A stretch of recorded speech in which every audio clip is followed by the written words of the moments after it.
안녕하세요. 글로벌토스 원성호입니다. 저는 지금 2021 서울 스마트 모빌리티 엑스포 행사에 좀 나와 있는데요. 이곳에서는 이제 미래 서울에서 만날 수 있는 다양한 모빌리티 서비스들, 모빌리티 차량, 그러니까 차량들, 전기 차량들이라든지 다양한 이 이동 수단들을 좀 만나볼 수 있는 전시회가 이곳 지금 문화비축기지에서 열리고 있습니다. 이 문화비축기지 같은 경우에는 과거에는 그 석유를 비축하던 공간으로 사용되던 일각 기밀 시설이긴 하죠. 하지만 이곳에서 이제 미래의 모빌리티들을 좀 만나볼 수 있다는 게 조금 의미가 있는 것 같습니다. 자, 어떤 전시들이 있는지 한번 하나 둘씩 한번 살펴보도록 하겠습니다.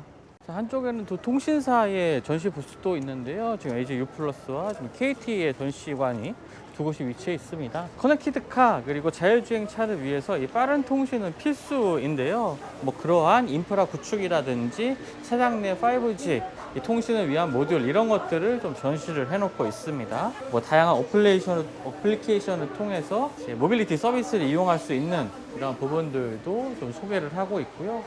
교통약자 안전을 위한 스마트폰 솔루션, 그리고 커넥티드카를 위한 인포테인먼트 시스템도 이렇게 소개를 하고 있습니다. 자, 그리고 이 차량용 5G의 V2X를 위한 단말기가 지금 보여지고 있는데요. 뭐 이러한 단말기들이 차량에 설치가 된다면 뭐 원격 시동 같은 뭐 단순한 기능부터 다양한 커넥티드 기능들, 그리고 자율주행을 위한 통신에도 필수적인 부분이기 때문에 이런 기술들을 통신사들이 좀 개발하고 있습니다. 자, 지금 이제 KT의 부스 쪽에 와 있는데요. 뭐 전기차들도 몇 차 정도 전시가 되어 있네요. 한쪽에는 소형 전기차, 세미시스코의 전기차와 함께 뭐 5G 통신 기술이 적용된 라이더까지도 장착되어 있는 이런 차량들이네요. 자, 그리고 한쪽에는 UTM이라고 해서요. 그 무인 비행체 관리 시스템도 좀 소개가 되고 있습니다. 뭐 에어택시라든지 뭐 드론 택시라고도 불리고 있는 이 무인 비행체를 관제하는 시스템을 이제 구축을 한다는 거고요. 또 뭐 BSS, 그러니까 일상생활에서 이제 배터리를 충전을 하고 전력을 보관하는 이 시스템들에 대한 비즈니스 내용들도 차후에는 좀 준비가 될 것 같습니다. 지금 보시는 같은 경우에는 이제 전기 스쿠터에 이동식 배터리가 탑재가 되어 있는 건데요. 이런 배터리들을 가정에서 뭐 들고 직접 충전을 할 수도 있겠지만 보시는 것처럼 이렇게 충전 스테이션에서 바로바로 교체를 해서 아주 빠르게 충전을 완료할 수 있는 그러한 좀 비즈니스 모델이 되는 것 같습니다. 뭐 그 외에도 통신 장비들을 활용을 해서 뭐 전기차의 다양한 관리가 필요한 부분이 되겠죠. 뭐 충전 상태라든지 차량의 이산 상태 같은 것을 이제 관제 시스템을 통해서 정보를 통합해서 관리하는 부분, 뭐 교통 상황 같은 것을 확인할 수 있는 부분들도 이렇게 통신사들이 준비하고 있는 새로운 커넥티드 서비스를 활용한 좀 비즈니스 모델 활용을 할 수가 있을 것 같습니다. 그 외에도 이렇게 차량을 위한 인포테인먼트 시스템들도 전시가 되어 있네요. 자, 현대차 그룹의 전시관입니다. 주목할 부분은 이제 전기차 아이오닉 5와 KA 하이브리드 모델이 전시된 것 외에도 지금 보시는 것처럼 하나의 좀 전시물이 있는데요. 이 전시물 같은 경우에는 도심형 항공수단과 그것을 이어주는 허브, 그리고 도심에서 많은 인원들을 이제 운송을 하거나 아직 비즈니스 용도로도 활용할 수 있는 다목적 이동 수단들, 이런 것들을 좀 한눈에 좀 살펴볼 수 있는 그런 전시물이 전시가 되어 있습니다. 지금 보시는 이 위쪽이 바로 그 UAM이라고 부르죠. 현대차가 앞으로 좀 서비스를 좀 준비하고 있는 에어택시, 드론 택시라고 부르는 서비스인데요. 일단 현대차그룹 같은 경우는 조금 많은 인원이 한 번에 탈 수 있는 그러한 비행체를 조금 연구 개발을 하고 있는 것 같습니다. 이런 에어택시 비행체를 탑승을 해서 이동을 한 후에 이러한 그 모빌리티를 타고 이제 이동을 하게 되는 거죠. 보시는 것처럼 이제 사각형의 형태로 되어 있는 형태이기 때문에 뭐 차량 이동 수단의 용도로뿐만 아니라 뭐 비즈니스 용도로도 뭐 안에 뭐 작은 이동식 상점을 연다든지 아니면 사무 공간으로 사용한다든지 좀 다양한 용도로 사용할 수 있는 현대의 앞으로 미래 모빌리티 서비스 분야를 좀 한 번에 좀 통합을 해서 좀 살펴볼 수 있는 부분이 되고 있습니다. 자, 현대차 같은 경우에는 보스턴 다이나믹스를 인수를 하면서 이 로보틱스 분야에 대한 기술도 함께 확보를 하고 있는데요. 초기 제품이긴 합니다. 지금 백스라고 부르는 이 노동 강도를 조금 줄여줄 수 있는, 그리고 노동자들의 좀 부상을 방지할 수 있는 이런 기능들을 하고 있는 입는 로봇이라고 볼 수가 있겠네요. 이것 같은 경우에는 이 상체를 많이 쓰는, 어깨를 많이 쓰는 경우에 조금 더 좀 힘을 덜어줄 수 있는 기능인 것 같고요. 지금 아래에 보시는 것은 이제 하체 운동에 조금 더 피로를, 부상을 덜어주는 이런 로보틱스 제품이라고 볼 수 있겠습니다. 앞으로 조금 현대차 그룹이 선보일 이렇게 로봇 기술들도 조금 기대해 볼 만한 부분이 되는 것 같습니다. 또 한쪽에는 카카오 T 모빌리티 서비스가 이렇게 소개가 되고 있는 부분도 있고요.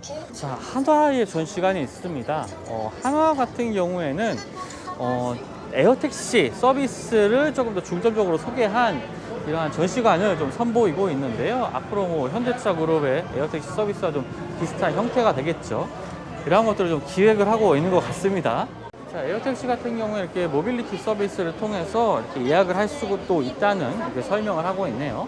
목적지와 도착지 이런 것들을 입력을 하면은 바로 예약을 할 수가 있는 부분이 되는 것 같습니다. 일반적인 택시 이용 서비스 이런 것과 상당히 좀 비슷하게 이용할 수가 있는 것 같아요. 익숙한 인터페이스를 보여주고 있습니다. 자, 예약을 마치면 이런 식으로 버티포트라고 부르는 승강장에서 이제 에어택시를 탑승을 하게 되는데요. 습사 아주 작은 크기의 공항을 보는 듯한 고급스러운 분위기가 좀 보여지고 있습니다. 자, 지금 보는 요 모형이 이제 한화에서 추진하고 있는 에어택시의 모형이 되겠죠. 이런 형태로 나올지는 모르겠습니다만 4개의 프로펠러가 위치한 이러한 모습은 현대차 그룹에서 추진하고 있는 UAM 형태와 좀 비슷한 모양인 것 같습니다. 많은 인원을 한 번에 좀 나를 수 있는 4인 이상의 조금 사람들을 이동시킬 수 있는 서비스가 될 것 같네요. 자, GS 카이텍스 전시관도 있는데요. 조금 눈여겨볼 부분은 이제 2021년도에 런칭할 어플리케이션입니다. 이 어플리케이션 같은 경우에 스마트폰을 통해서 결제를 할 수가 있다고 하는데요. 그러니까 주유소에서 별도의 현금을 내거나 본인이 직접 결제하는 방식이 아니라 스마트폰에 있는 어플리케이션을 통해서 이제 바로바로 결제가 가능한 시스템이라고 합니다. 카드를 직접 소지하거나 현금을 소지하는 불편함을 좀 없앨 수 있는 부분이 될 것 같고요. 지금도 설명 영상을 좀 보여드렸는데요. 네, 이제 핵심 기능은 이 바로 주유라는 기능인데, 이제 이 기능이 지금은 이제 총 결제 단계가 최대 12단계까지 해서 좀 셀프 주유소에서 복잡하게 지금 결제를 하시고 계세요. 아, 그렇죠. 네. 그래서 이제 이 바로 주유 기능을 이용하시면은 3단계로 줄이셔가지고 좀 주유하실 때 좀 편하고 좀 이렇게 간단하게 하실 수 있는 기능입니다. 그래서 이제 바로 주유 이제 홈에서 등록을 하시면은 원하시는 유종, 주유 금액, 그리고 별칭은 본인이 원하시는 거 설정하시면 되고요. 그리고 포인트나 쿠폰도 자동으로 저희가 사용이 되고요. 보너스 카드의 적립도 바로 가능하시고, 결제 카드도 등록하시면은 이제 바로 카드에서 결제가 되십니다. 그리고 비밀번호는 이제 초기에 한 번만 입력해 주시면은 이제 생략이 가능하시기 때문에, 그래서 등록 완료 눌러 주시면은 홈 화면에 이제 바로 주유가 뜨게 됩니다. 그래서 이 바로 주유 홈 화면에 눌러 주시면은 바코드와 핀번호가 뜹니다. 거기서 여기 바로 주유를 바로 누르시면, 여기서는 시작하기 누르지 마시고 바로 주유 누르시고, 바로 주유 누르시면 바로 바코드 뜨잖아요. 네. 바코드 한번 찍어보시고 밝아서 안 뜨시면 주유 번호 여기서 찍어보셔도 되고요. 찍으시면 바로 핸드폰에 등록되어 있는 카드로 결제가 되면서 바로 주유하실 수 있어요.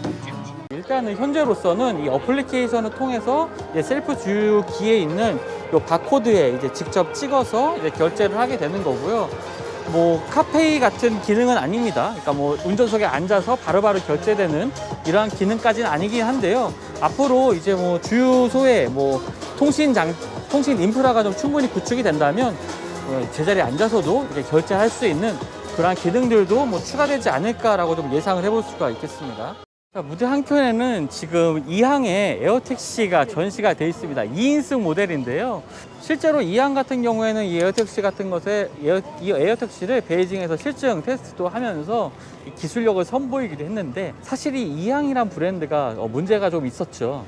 미국의 한 공매도 기업이 이항을 뭐 제대로 기술력을 갖추지 않은 기업이다, 뭐 허위 조작된 뭐 내용들을 좀 보고를 해서 기업의 가치를 높였다라는 내용들을 좀 보도를 하면서 지금 뭐 이항 같은 경우에는 굉장한 위기를 겪고 있습니다. 하지만 최근에는 뭐 다양한 새로운 비행거리 400km의 이제 드론들을 선보일 거라고 발표를 하고, 실제로 베이징에서 지금 보고 계시는 이 모델 이항 216 모델을 좀 실증 테스트를 거치면서 다시 좀 이미지를 회복하려는 모습을 좀 보여주고 있습니다. 지금 보시는 것처럼 항공기 중량이 굉장히 가볍죠. 430km, 430kg 정도의 무게이고요. 탑승 인원은 2명이고요. 최대 고도는 500m, 최대 지속 주행 시간 25분, 최대 속도는 시속 130km로 주행을 할 수가 있습니다. 이제 서울시에서 사실 이 이항과의 여러 가지 협력을 통해서 뭐 에어택시 사업에 대한 비전을 제시하기도 했지만, 참 이항이 어려움을 겪으면서 앞으로 좀 어떤 모습을 보이게 될지 조금 궁금해지기도 하네요.